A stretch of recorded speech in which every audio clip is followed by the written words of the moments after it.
Install batteries and power up the unit.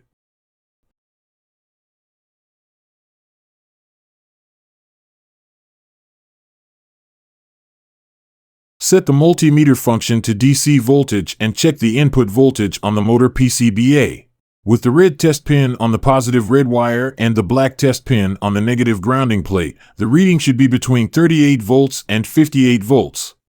Check the input voltage on a blade PCBA. With the red test pin on the positive red wire and the black test pin on the negative grounding plate, the reading should be between 38 volts and 58 volts.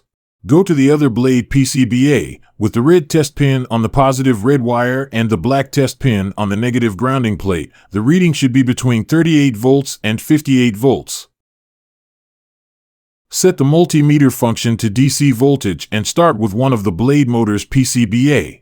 With the red test pin on the R178 resistor and the black test pin on the R179 resistor, the reading should be between 13 volts and 16 volts.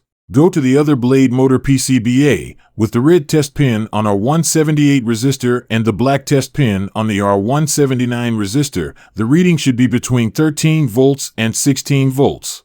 Go to the drive motor PCBA. With the red test pin on R178 resistor and the black test pin on the R179 resistor, the reading should be between 13 volts and 16 volts.